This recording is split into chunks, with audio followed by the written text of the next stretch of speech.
We believe in a government that's a tool of our democracy in service to the public, not an instrument of the aristocracy in search of private wealth. We believe in government with the consent of the governed, all for and by the people.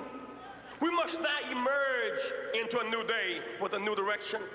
Reaganomics, based on the belief that the rich had too much money, too little money, and the poor had too much. That's classic Reaganomics. It believed that the poor had too much money and the rich had too little money. So they engaged in reverse Robin Hood, took from the poor, gave to the rich, paid for by the middle class.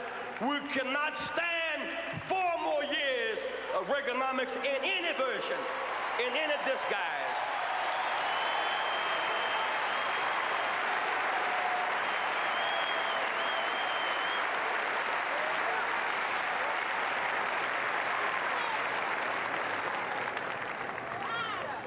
Document that case.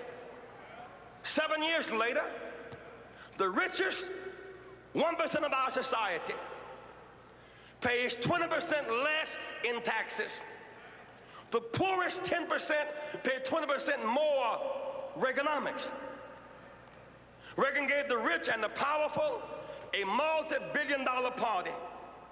Now the party is over. He expects the people to pay for the damage. I take this principled position, convention.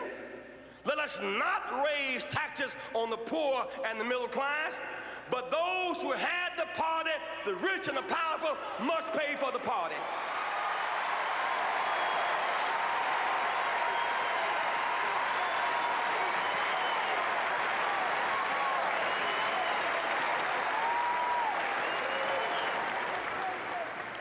I just want to take common sense to high places.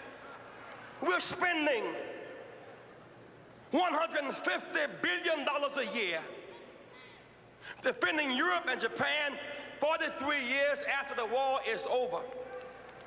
We have more troops in Europe tonight than we had 7 years ago. Yet the threat of war is ever more remote. Germany and Japan are now creditor nations. That means they got a surplus. We are a debtor nation, means we are in debt. Let them share more of the burden of their own defense. Use some of that money to build decent housing. Use some of that money to educate our children. Use some of that money for long-term health care. Use some of that money to wipe out these slums and put America back to work.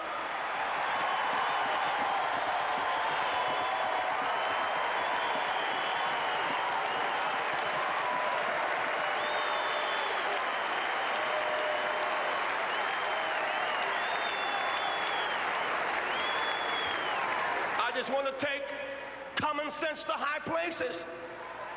If we can bail out Europe and Japan, if we can bail out Continental Bank and Chrysler and Mr. Iacocca make $8,000 an hour, we can bail out the family farmer.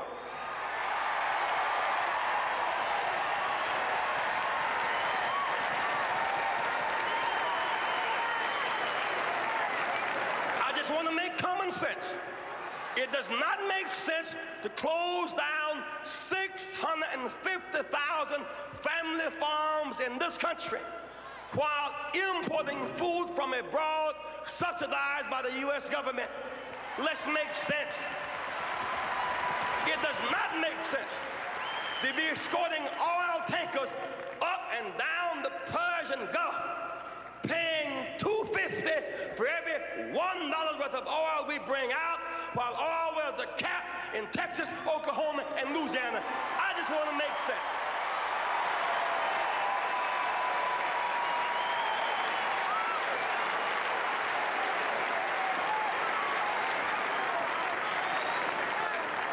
Leadership must meet the moral challenge of its day. What's the moral challenge of our day? We have public accommodations. We have the right right to vote. We have open housing. What's the fundamental challenge of our day? It is to end economic violence. Plant closing without notice, economic violence. Even the greedy do not profit long from greed, economic violence. Most poor people are not lazy. They're not black. They're not brown.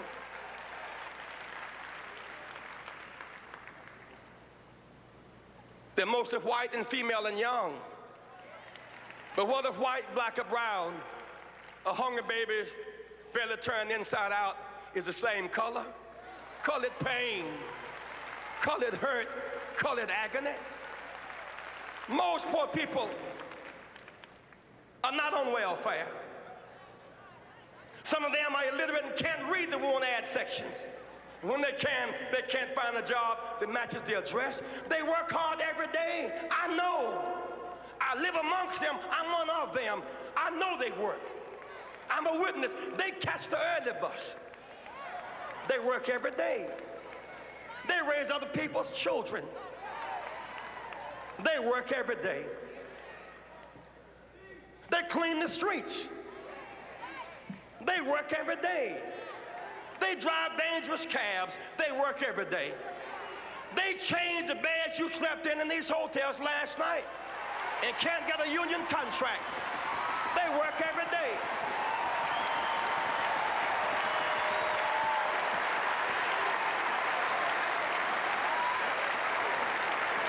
No, they're not lazy. Someone must defend them because it's right, and they cannot speak for themselves. They work in hospitals. I know they do. They wipe the bodies of those who are sick with fever and pain. They empty their bedpans. They clean out their commode. No job is beneath them. And yet when they get sick, they cannot lie in the bed they made up every day. America, that is not right. We are a better nation than that. We are a better nation than that.